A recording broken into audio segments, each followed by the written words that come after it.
여러분, 아침에 무거운 눈을 뜰 때 솔직히 어떤 감정이 가장 먼저 훅 밀려오시나요? 대체 나는 뭘 위해 이렇게 아등바등 살고 있는 걸까 하는 그 지독한 회의감. 아무리 애를 써도 밑빠진 독처럼 채워지지 않는 텅 빈 공허감 느껴보신 적 있으시죠? 맞습니다.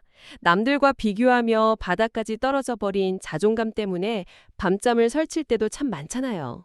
네, 정말 누구나 겪는 일인 것 같아요. 특히 요즘 같은 저성장 시대에 AI 혁명까지 겹쳐서 실업률, 자살률이 최고조에 달하고 있는 그런 공허의 시대에 나라는 존재가 그저 달아 없어지는 소모품이나 우울과 무기력에 짓눌려 겨우 숨만 쉬며 버티는 고단한 껍데기처럼 느껴질 때가 너무나 많습니다. 사탄은 우리가 평생 그렇게 스스로를 하찮게 여기고 깎아내리며 살아가기를 간절히 바라고 있죠. 그런데 여러분, 우리가 매일 한숨 쉬며 바라보는 그 초라하고 보잘것없어 보이는 내 모습을 하늘의 영광스러운 천사들은 지금 미칠 듯한 질투심으로 내려다보고 있다는 사실 알고 계시나요? 심지어 그 교만한 사탄조차 피가 거꾸로 솟는 극도의 혐오함과 부러움으로 우리를 노려보고 있죠. 도대체 왜일까요? 진짜 궁금해지는 대목입니다. 흙으로 기저진 고장 먼지 같은 우리가 광활한 우주의 창조주이신 삼위일체 하나님이 직접 들어와 사시는 유일한 성전이기 때문입니다. 내가 이런 존재였다고? 네, 맞습니다. 오늘 아가페 아카이브에서는 바로 이 충격적인 진리를 다룹니다.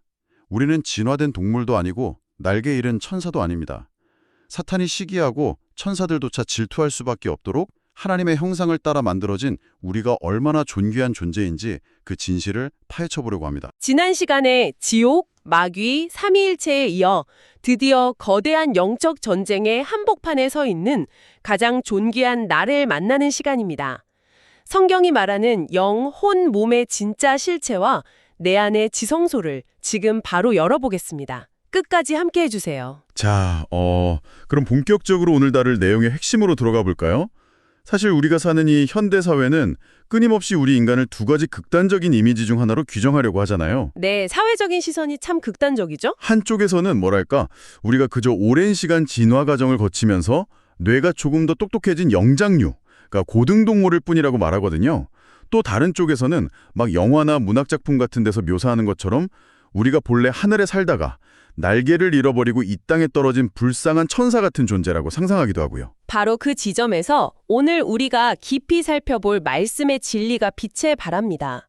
성경은 인간을 결코 고도화된 동물이나 추락한 천사로 묘사하지 않거든요. 아, 천사나 동물과는 완전히 다른 존재라는 거군요. 그렇습니다. 데살로니가전서 5장 23절 말씀을 보면 사도 바울은 너희의 온 영과 혼과 몸이 우리 주 예수 그리스도께서 강림하실 때에 흠없게 보존되기를 원하노라 라고 명확하게 선언하고 있습니다. 영, 혼, 그리고 몸 이렇게 세 가지네요. 네, 즉 인간은 우주에서 유일하게 영, 혼, 몸이라는 이 독특한 삼중 구조를 동시에 그리고 완벽하게 갖추고 있는 하나님의 걸작품이란 뜻입니다.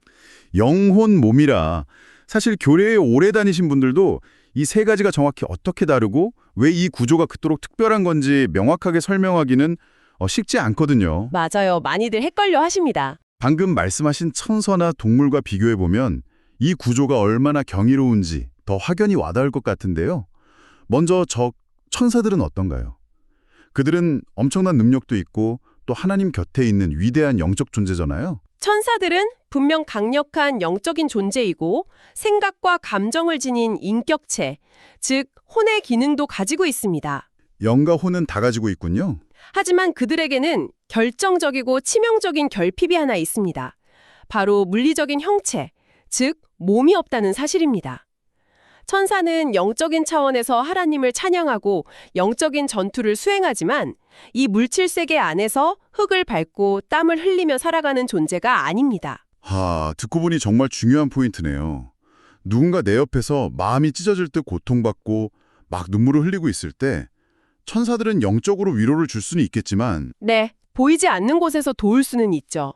물리적으로 다가가서 그 사람의 뺨에 흐르는 눈물을 직접 닦아주거나 두 팔로 꽉 안아주면서 온기를 전해줄 수는 없다는 거잖아요. 정확합니다. 그러니까 하나님의 그 조건 없는 사랑, 이 아가페를 눈에 보이는 이 물질 세계에서 구체적인 행동으로 살아내고 출력할 수 있는 물리적 수단이 천사들에겐 없다는 뜻이군요. 아주 훌륭한 통찰입니다.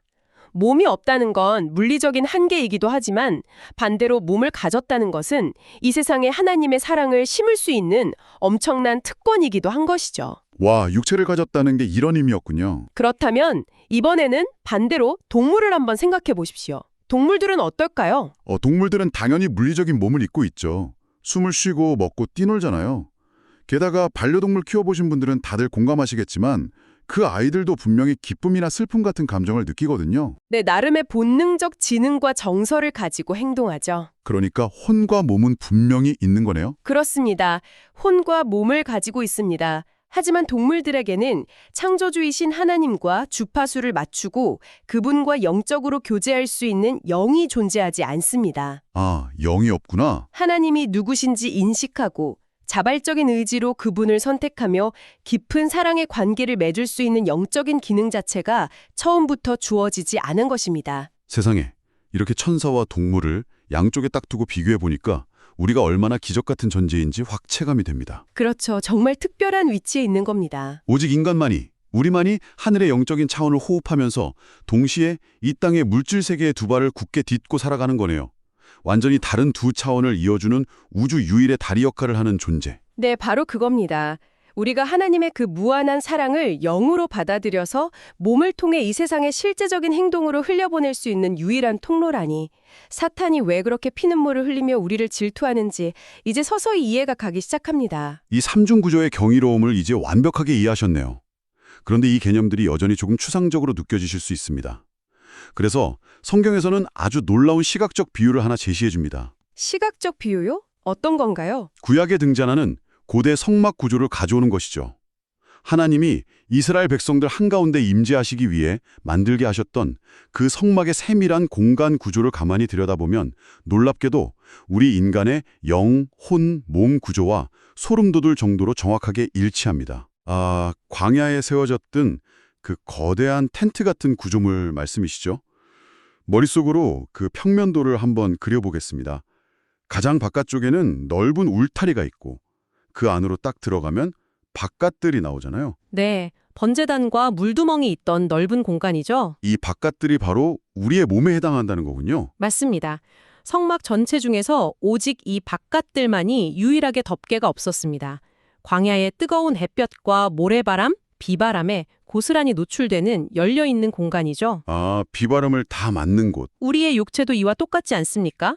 매일같이 세상의 거친 환경과 직접 부딪히고 피곤함을 느끼고 땀을 흘려야 하는 곳입니다. 비유를 하자면 스마트폰의 하드웨어나 액정 화면 같은 느낌이 됩니다.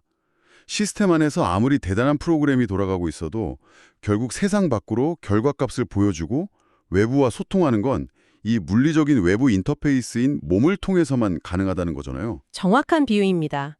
세상과 맞닿아 있는 유일한 인터페이스죠. 자, 그럼 그 뜰을 지나서 성막 건물의 첫 번째 휘장을 열고 안으로 들어가 보겠습니다. 그곳이 바로 성소입니다. 바깥들과 달리 이곳은 외부와 완벽히 차단되어 있죠. 휘장 안으로 들어갔으니 이제 내면의 영역이군요. 이 성소가 바로 우리의 혼을 상징한다는 거네요. 그렇습니다. 성소 안에는 중요한 기구들이 3개 놓여 있었습니다. 진설병을 올려두는 떡상, 불을 밝히는 촛대, 그리고 향을 피우는 분향단이죠.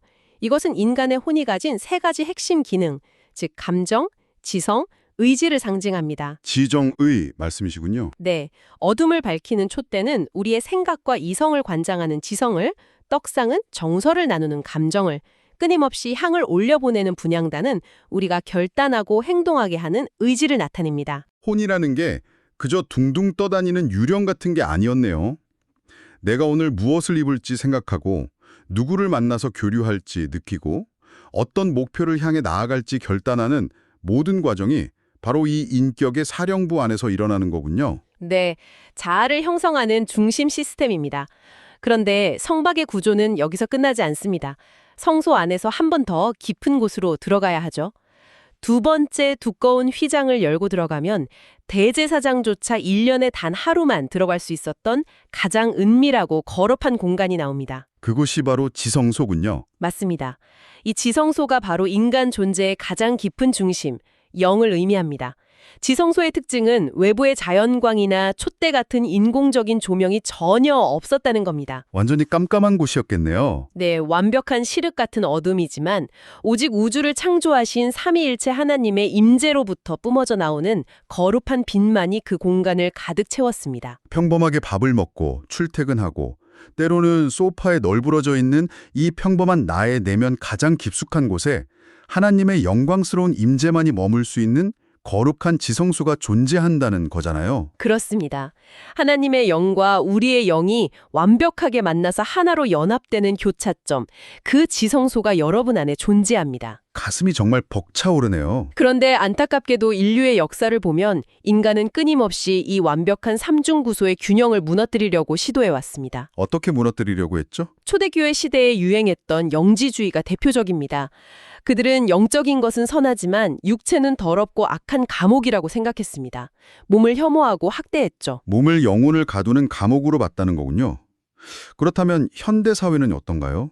오히려 완전히 반대 극단으로 달려가고 있지 않나요? 현대는 철저한 물질주의 시대입니다. 눈에 보이지 않는 영이나 혼은 뇌의 화학적 작용일 뿐이라고 치부하죠.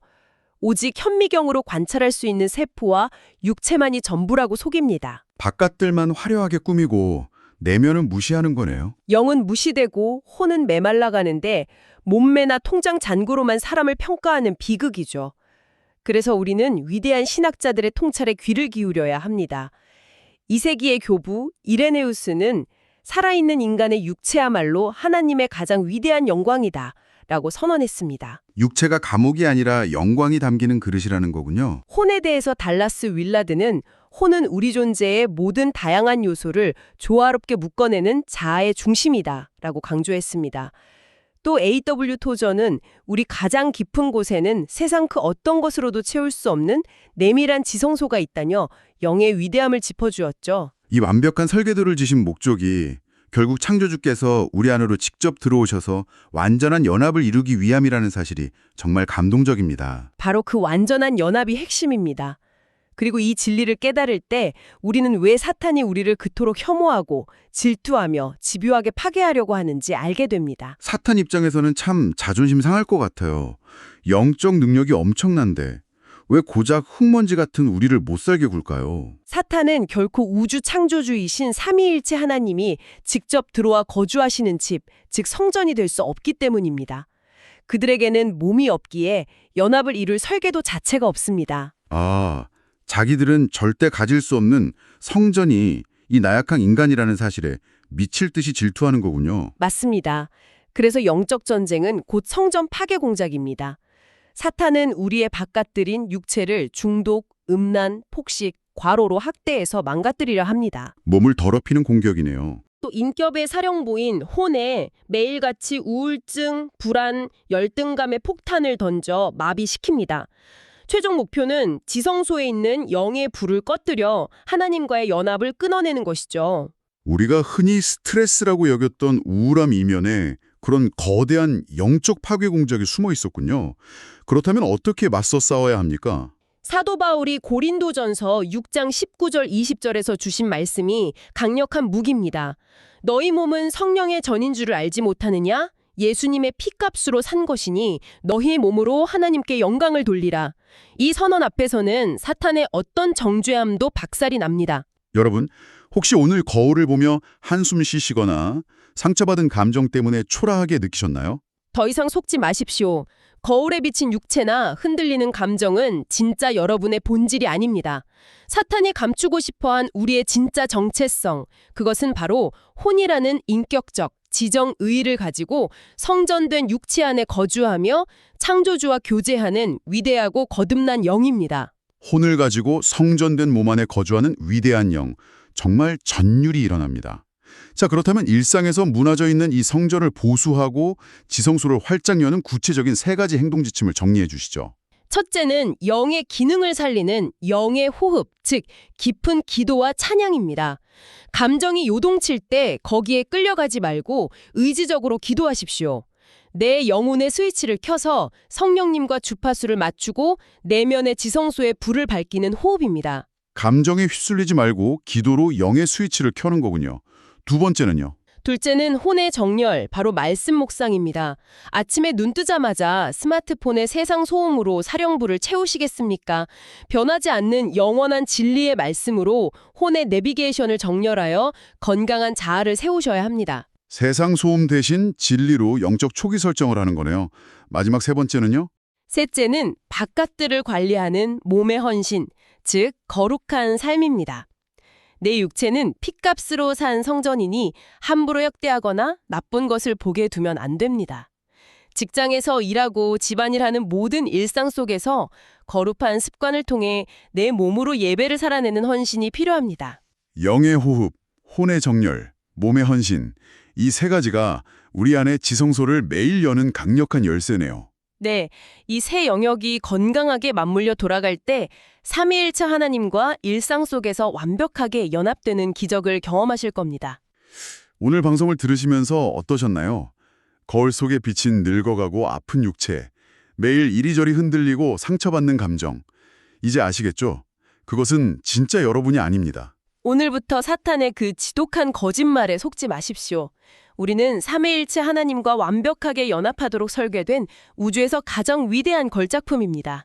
자, 그래서 오늘 청취자 여러분께 강력한 영적 전쟁의 무기를 쥐어드리고 싶습니다. 마귀가 가장 듣기 싫어하고 두려워하는 우리의 진짜 정체성을 지금 바로 영상 아래 댓글로 선포해 주십시오. 댓글창에 이렇게 적어주세요. 나는 혼을 가지고 성전된 몸 안에서 살아가는 거듭난 영입니다. 다시 한번 말씀드립니다. 나는 혼을 가지고 성전된 몸 안에서 살아가는 거듭난 영입니다. 진리는 머리로만 알 때가 아니라 내 입술과 글로 직접 선포할 때 진짜 능력이 됩니다. 이 문장을 적어 내려가실 때 여러분의 몸과 혼을 올가매던 모든 어둠의 사슬이 끊어질 것을 확신합니다. 오늘 준비한 말씀은 여기까지입니다. 내 안에 무너진 지성소를 굳게 지켜내며 오늘 하루도 거듭난 영으로 승리하시길 축복합니다. 오늘 영상이 여러분의 가장 존귀한 진짜 정체성을 회복하는 데 깊은 위로와 힘이 되셨다면 저희 하늘우 채통 채널 구독과 좋아요 그리고 알림 설정을 꼭 부탁드립니다. 여러분의 그 작은 응원과 클릭 하나가 세상에 더 깊고 생명력 있는 진리의 복음을 전하는데 정말 큰 원동력이 됩니다. 저희는 다음 시간에도 은혜로운 말씀으로 찾아뵙겠습니다. 감사합니다.